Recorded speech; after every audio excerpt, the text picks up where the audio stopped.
Did you know that as of 2023, the Harry Potter book series has sold over 600 million copies worldwide in 85 different languages, and the audiobooks have been listened to for over a billion hours? Hearing that, it's probably not surprising that the Harry Potter series ranks among the highest grossing movie franchises. There are 8 original films for the 7 Harry Potter books, and currently 3 films in the Fantastic Beasts series. Fantastic Beasts series was slated for 5, but presently have been placed on the back burner. I don't know about you, but I never really stopped to think about how much money the movies actually made. When I first saw them, I was just excited to see the story come to life and how cool it was to see Hogwarts, the floating candles, quidditch, and all the fantastic magic that happens. It's kind of funny rewatching them now because I remember thinking that the troll in the Philosopher's Stone was so cool looking, but recently I was looking up something on Harry Potter and one thing led to another, and I started wondering how much money did the movies actually make. So I had to find out, and today I'm going to share with you what I found. As a side note, these are just the box office numbers, so they don't include money gained from streaming services, digital copies, Blu-rays, DVDs, or VHS tapes. Let's dive in. Harry Potter and the Philosopher's Stone, or Sorcerer's Stone for the US, was released in November 2001. Other movies that came out that year include Lord of the Rings: The Fellowship of the Ring, Shrek, Monsters, Inc., Spirited Away, and Legally Blonde. It had a budget of $125 million and was initially released in 23 markets. Currently, it has an 82% rating on Rotten Tomato.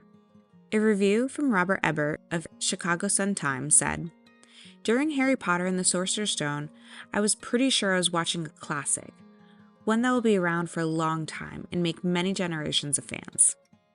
I gotta say, he was right on that one.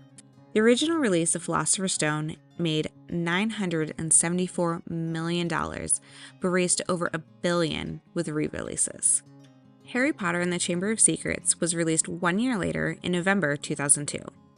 Other movies that came out that year include Lord of the Rings: The Two Towers, Spider-Man, the one with Tobey Maguire, Star Wars Episode II: Attack of the Clones, The Bourne Identity, and Men in Black 2.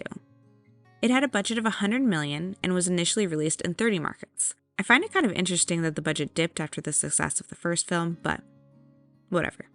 Currently, it has an 80% rating on Rotten Tomato.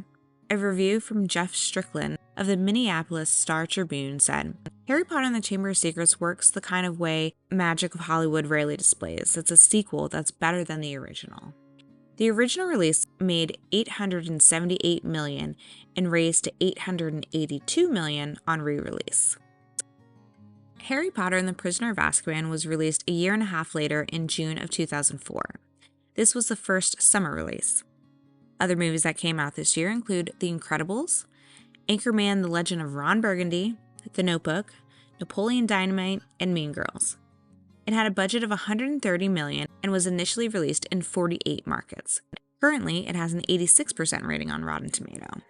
A review by Jay Boyer from Orlando Sentinel said, "It's hard to imagine that any Harry Potter movie will ever top the enchanted achievement of Prisoner of Azkaban." The original release made $795 million and raised to $807 million on re-release. Harry Potter and the Goblet of Fire was released in November of 2005, bringing it back to a fall release. Other movies that came out this year include Batman Begins, Star Wars Episode III, The Chronicles of Narnia, The Hitchhiker's Guide to the Galaxy, and Charlie and the Chocolate Factory, the Johnny Depp version. It had a budget of $150 million and was initially released in 45 markets. Currently, it has only a 74% rating on Rotten Tomato. A review from Terry Lawson of Detroit Free Press said, "A movie that assures us that the journey we are on will be worth the time and the emotion that we've invested in it." With the original and re-releases, this movie made $897 million. Harry Potter and the Order of the Phoenix was released in July 2007, flipping again back to summertime. Other movies that came out this year include Transformers, Into the Wild, Superbad, August Rush, and I Am Legend. It had a budget of $150 million and was initially released in 63 markets. Currently, it has an 81% rating on Rotten Tomato. A review by Charles Frederick from Daily Telegraph UK. "To dwell on a few weaknesses would neglect the obvious point, that Harry Potter is older, bigger, and darker than ever, and no one would want to miss his journey." With the original and re-releases, this movie made $942 million. Harry Potter and the Half-Blood Prince was released 2 years later in July 2009. Other movies that came out this year include Avatar, Up, Star Trek, the J.J. Abrams version, Zombieland, and The Hangover. It had a budget of $250 million and was initially released in 63 markets. Currently, it has a 78% rating on Rotten Tomato. A review by Todd McCarthy from Variety said, "Dazzlingly well made and perhaps deliberately less fanciful than the previous entries. This one is played in the mode closer to palpable life or death drama than any of the others, and it's quite effective as such." With the original and re-releases, it made $934 million. Harry Potter and the Deathly Hallows Part 1 was released in November 2010. Other movies that came out this year include Inception, Tangled, Despicable Me, Iron Man 2, and Scott Pilgrim vs. the World. It had a budget of $125 million and was initially released in 65 markets. Currently, it has an 85% rating on Rotten Tomato. A review by Carrie Rickey from Philadelphia Inquirer said, "When Warner Brothers announced that it planned to split the 7th and final installment of J.K. Rowling's Wizarding septology into 2 separate films, I figured it was all about the money. Turns out it was all about the story." With the original and re-releases, it made $960 million. Harry Potter and the Deathly Hallows Part 2 was released July of 2011. Other movies that came out this year include Captain America: The First Avenger, X-Men: First Class, Thor, Crazy Stupid Love, and Bridesmaids. It had a budget of $125 million and was initially released in 60 markets. Currently, it has an 89% rating on Rotten Tomato. A review by Stephanie Zaccarit from Movieline said, "Director David Yates and screenwriter Stephen Close guide the story to a graceful and satisfying end. The movie's final moments are the equivalent of half-jubilant, half-mournful thrill you get when you close the cover of a book you've savored." With the original and re-releases, this movie made $1.34 billion. Fantastic Beasts and Where to Find Them was released in November 2016. Other movies that came out this year include Deadpool, Moana, La La Land, Doctor Strange, and Finding Dory. It had a budget of $180 million. Currently, it has a 79% rating on Rotten Tomato. A review by Bill Goody-Kuntz of Arizona Republic said, "Fantastic Beasts feels very much like its own thing, worthy of its own attention and box office. It's an entertaining, visually stunning film that doesn't require Potter knowledge to enjoy, though it would probably help." The original release made $816 million. Fantastic Beasts: The Crimes of Grindelwald was released in November 2018. Other movies that came out this year include Avengers: Infinity War, Aquaman, Black Panther, Ready Player One, and Solo: A Star Wars Story. It had a budget of $200 million. Currently, it has only a 53% on Rotten Tomato.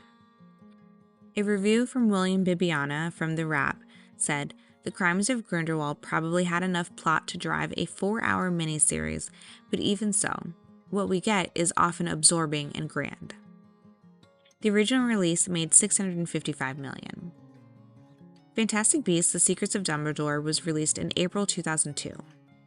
Other movies that came out this year include Top Gun: Maverick, The Batman, Bullet Train, Avatar: The Way of the Water, and Weird, the Al Yankovic Story. It had a budget of $200 million. Currently, it has an 83% rating on Rotten Tomato.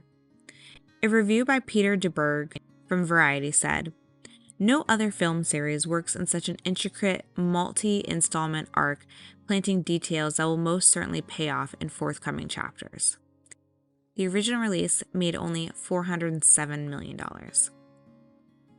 So let's do a quick lineup of all the movies and see where they rank in terms of highest to lowest box office numbers. Number 1, Deathly Hallows Part 2, $1.34 billion. Number 2, Philosopher's Stone, $1 billion. Number 3, Deathly Hallows Part 1, $960 million. Number 4, Order of the Phoenix, $942 million. Number 5, Half-Blood Prince, $934 million. Number 6, Goblet of Fire, $897 million. Number 7, Chamber of Secrets, $882 million. Number 8, Fantastic Beasts and Where to Find Them, $816 million. Number 9, Prisoner of Azkaban, $807 million. Number 10, Fantastic Beasts: The Crimes of Grindelwald, $655 million. Number 11, Fantastic Beasts: The Secrets of Dumbledore, $407 million. So, now you know how much each movie made in the box office and where it ranks among the 11. Were you surprised by any of the rankings? To me, it was kind of shocking, the drop of Prisoner of Azkaban compared to Chamber of Secrets and Goblet of Fire, but what do you think? Well, we've made it to the end of the video. Thank you for listening. If you enjoyed this video or want to support the channel, please consider giving a like or drop a comment. You can also subscribe for more videos. I'll be back again soon with another video, but until then, keep enjoying the magic.